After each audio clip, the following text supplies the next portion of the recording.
ሰላም ጤና ይስጥልን አድማጭ ተመልካቾቻችን ከቶፕንሽ ኔትወርክ ዕለታዊ ዜናዎችን ይዘን ቀርበናል። በቅድሚያ አርዕስቶቹን የኤሌክትሪክ ኃይል መቆራረጥን ለማስተካከል ከ232 ኪሎ ሜትር በላይ ነባር የኤሌክትሪክ መስመር ግንባታ መከናወኑ ተገለጸ። የመንገድ ላይ ስብከትን የሚያስቀር የሕግ መሻሻልና ማስፈጸሚያ መመሪያ ሊዘጋጅ እንደሚገባ ተገልጿል። ኢትዮጵያ በምስራቅ አፍሪካ ገለልተኛ የኢንሹራንስ ተቆጣጣሪ ባለስልጣን የሌላት ብቸኛ ሀገር መሆኗ ተገለጸ።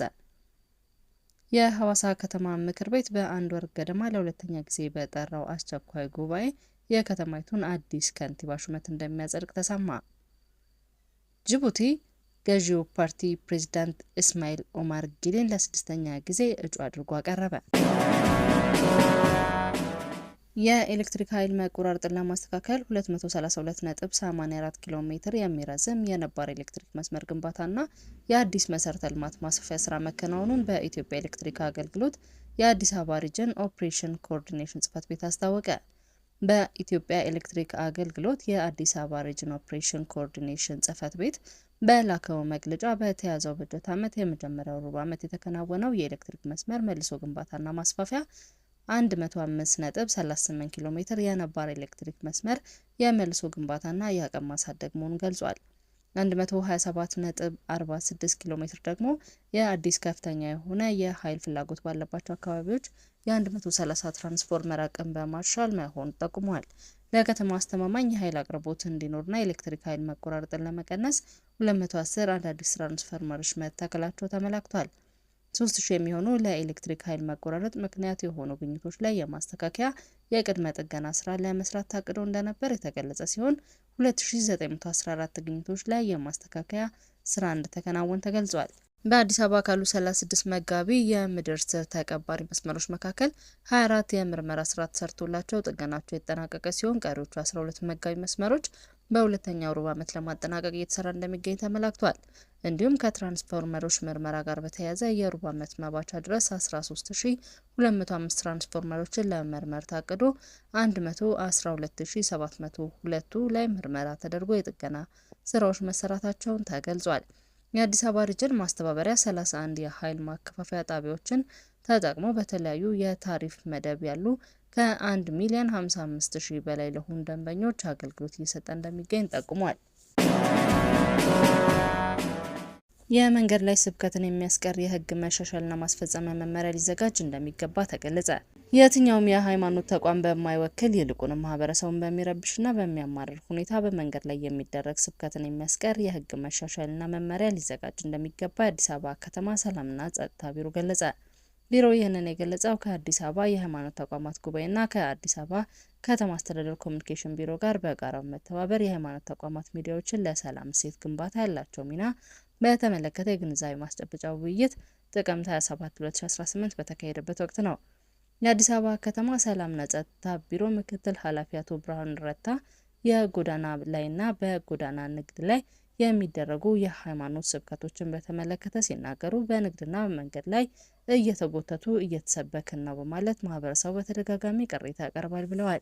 ድርጊቱ የመልካም አስተዳደር ችግር ሆኖ በመቆየቱ የሕግ መሻሻል ከሚያስፈልጋቸው ጉዳዮች አንዱ እንደሆነ ተናግሯል። ይህንን በተመለከተ በቅርቡ ከሃይማኖት አባቶች ጋር ውይይት እንደሚኖርም ጠቁሟል። የሃይማኖት ተቋማት አስተምህሮ እንዴት ማካሄድ ይገባል በሚለው ላይ ከሃይማኖት ተቋማት ጉባኤ አባላት ጋር በጋራ የተለያዩና እነርሱም መክረውበት አቋም ሊይዙባቸው የሚገቡ ሌሎች የሕግ መሻሻያ እንደሚያስፈልጋቸው ጉዳዮች መኖራቸውን ጠቁመው በጋራ ጉዳዮች ላይ ግብዓት የመስጠት ልምድ ሊዳብር እንደሚገባ አስረድተዋል። ኢትዮጵያ በምስራቅ አፍሪካ ገለልተኛ የኢንሹራንስ ተቆጣጣሪ ባለስልጣን የሌላት ብቸኛ ሀገር መሆኗ ተገለጸ። በኢትዮጵያ የኢንሹራንስ ኢንዱስትሪ ውስጥ ያሉ ችግሮችና መፍትሄዎች ላይ ያተኮረ የውይይት መድረክ ህዳር 2 2018 ዓ.ም ተካሂዷል።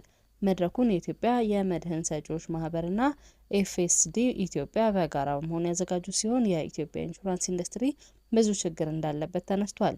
ለመድረኩ የሌሎች ሀገራት ባለሙያዎችን ተሞክሯቸውን ለማካፈል ተገኝተዋል። ይህ መድረክ ችግር ለመፍታት እንደሚያስችል የኢትዮጵያ መድህን ሰጪዎች ማህበር ፕሬዝዳንት ያሬድ ሞላ ተናግረዋል። በአሁኑ ሰዓት 19,000 የኢንሹራንስ ኩባንያዎች እንዳሉ ያስታወቁት ፕሬዝዳንቱ እነዚህ ኩባንያዎች እንዴት ማደግና ማበልጸግ ይችላሉ የሚለውን አጀንዳ ከመንግስት እንደሚጠበቅ ጠቁመዋል። ይህም በዋናነት እንደ ችግር የሚነሳ ስለመሆኑ ተናግረው ከዚህ በተጨማሪ ገለልተኛ የኢንሹራንስ ተቆጣጣሪ ባለስልጣን አለመቋቋሙ ተጠቃሽ መሆኑን አስተዋል። ፕሬዚዳንቱ የኢንሹራንስ ኢንዱስትሪው ራሱን ችሎ የሚተዳደር ከሆነ ፈጣን እድገት እንዲኖር ከፍተኛ አስተዋጽኦ እንዳለው ጠቁመዋል። ይህም በጥናት የተረጋገጠና በሌሎች ሀገሮች ተሞክሮ መታየት ገልጸዋል።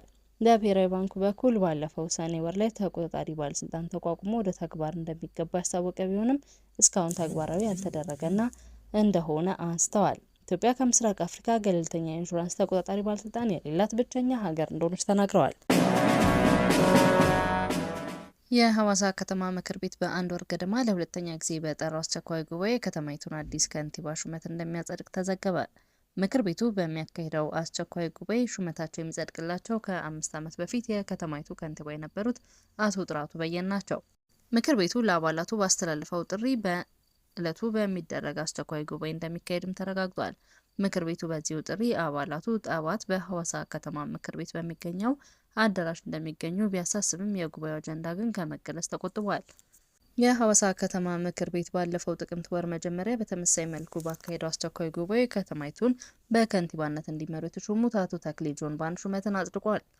የሲዳማ ክልል የእንስሳት ሀብት ልማት ቢሮ ኃላፊ አቶ ተክሌ የዚህ የኃላፊነት ቦታቸው ላይ 1 ወር ያህል ጊዜ እንኳን ሳይቆዩ ወደ ፌዴራል ተቋም ተዘዋውረዋል ተብሏል።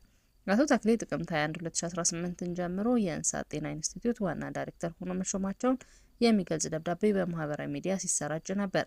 የጠቅላይ ሚኒስትር ጽህፈት ቤት አርማ እና የጠቅላይ ሚኒስትር ዶክተር አብይ አህመድ ፊርማ የያዘው ይህ ደብዳቤ በአድራሻቸው እንዳልደረሳቸው አቶ ተክሌ ባለፈው እሁድ በፌስቡክ ገጻቸው ላይ ባሰፈሩት መልእክት አሳውቀው ነበር።